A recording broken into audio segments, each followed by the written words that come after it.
The DayZ devs just released a dev blog this morning about 7 a.m. my time, and I was reading through it, and I wanted to share some things that I saw and that I thought were very important.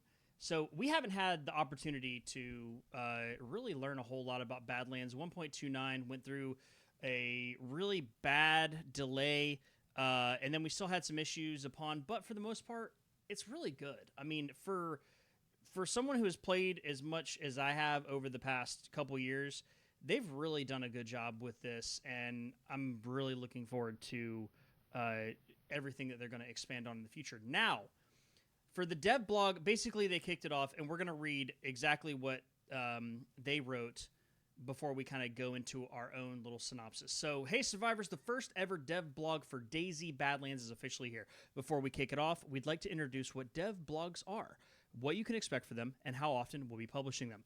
Dev blogs are essentially articles accompanied by various visual aids to give you, the community, a glimpse into our developmental process. Everything you see is a work in progress and subject to change. While the primary goal of a dev blog is to foster trust and transparency between the development team and the community, it can also serve as a means for us to collect feedback and insights. The blogs will be written directly by the developers themselves with the editorial support of our marketing team. It's important to keep in mind that what you're going to see in these dev blogs is only a taste of DayZ Badlands expansion. That's because we'd like to keep some things under wraps before it becomes available. The dev blogs are scheduled to come out once a month until Badlands is released, though the frequency may change if we have more topics to cover.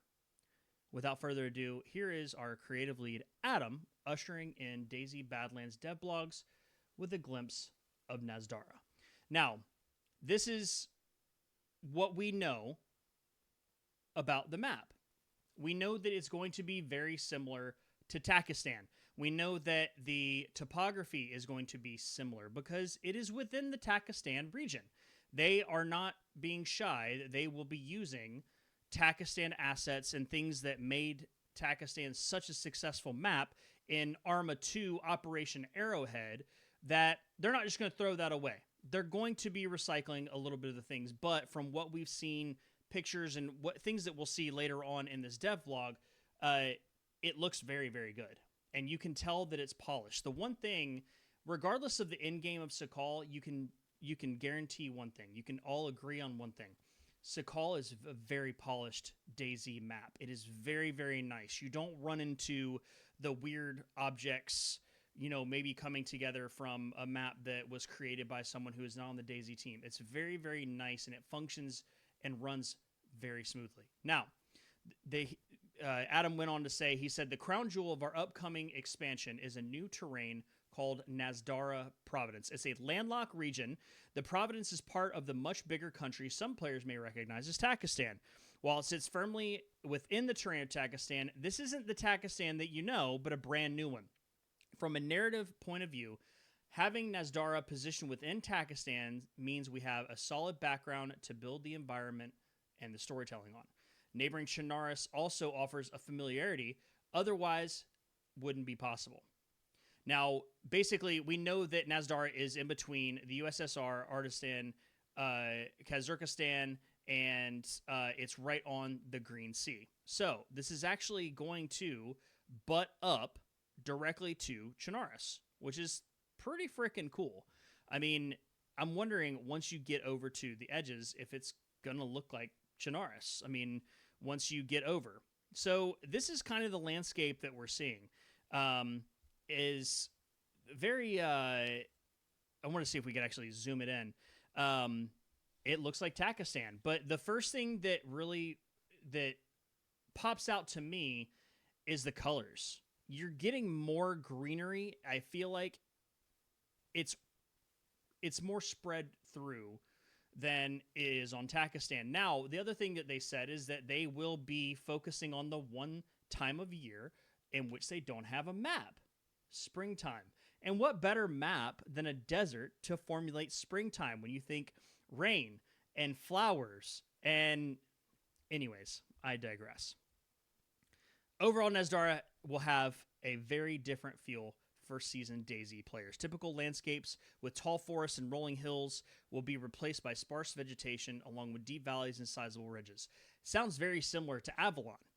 Truly, it sounds just like Catalina Island that we have in Avalon.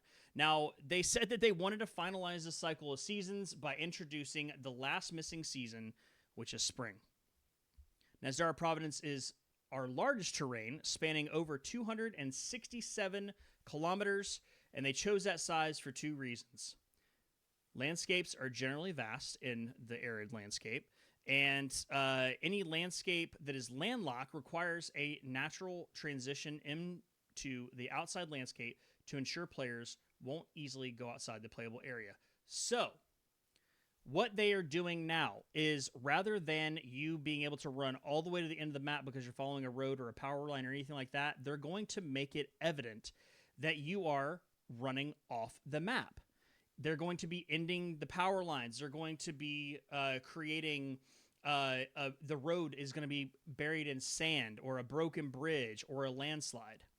Now, as we take a look at this military bunker that's overlooking what looks to be a train yard and a major city, this looks good. I mean, this looks really good. This is essentially going to be probably one of the... It kind of has like a Zelenogorsk type feel. Maybe not the major city, but a very big one that has a lot, or had a lot, of population within it. Now, they said that there's 400% more new custom assets than with the DayZ Frostline expansion. And you can see in this picture right here, it already looks like we have some different trees. We have some different structures in the background that we haven't seen in any map up to date. Now, with Nasdara, we're going to have a little bit more of a mindset of keeping cool. Again, I reference Avalon because it is probably the closest, without actually being Takistan, to what they're shooting for. And so while we're looking at this landscape right here, they say that your choice of gear, as long as it's prolonged exposure to the sun, will also have to be considered. So does that mean that we're going to see some weathering with our clothing? Like if you're, running on rocks, your shoes turn, badly damaged, and then you have to use a leather sewing kit to fix them. Does that mean that we're going to start to see clothing be weathered by the sun? And then you have to replace it because your raincoat is now completely weathered, and I don't know. We'll see. Now, it did say that the general lack of maintenance has led to a serious lack of water without the Providence. So that I get it, but I hate it because the thirsty noise is the bane of my existence in this game. I can't stand it. I hate it with every single fiber of my being. So water is going to be priority numero uno. Now, they basically said, to finish it off, that they hope that Nasdara will provide a nice alternative experience to what the base game and DayZ Frostline have to offer, and that you can look forward to more DayZ devlogs in the future. Now, here's my two main takeaways from this. This is going to be a really fun map. It's going to be better than Sakhal. It's going to be better than Sakhal. Sakhal is a fantastic map, but once you get down into the southern parts and you have to cross the land bridge, it kind of just feels like you're trapped in Northwest Airfield on Chernarus, and there's not really a whole lot for you to do. Now, they did fix the land bridge on the east side of the Underbelly Island, but when they added the containers that are on the North Island and you have to go get the keys and it's mandatory to get a boat, and it just felt very thrown together and wasn't well thought out. So I think we're definitely going to see a better showing from the DayZ dev team than we did with Sakhal. And I hope to God that they send more communication. This is huge. Starting the dev blog, like, at this point, and acknowledging that it's going to be happening at least once a month, that's huge. Now, I hope that they still keep their word that it's going to be releasing in 2026, but who knows?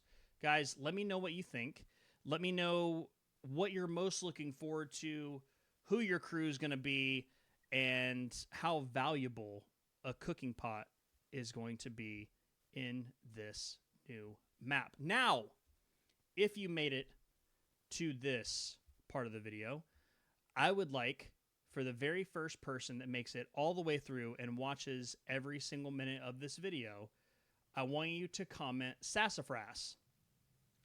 You will be winning a piece of Paradise 44 merchandise for watching all the way to the end. Be kind, stay friendly. Paradise loves you. Out.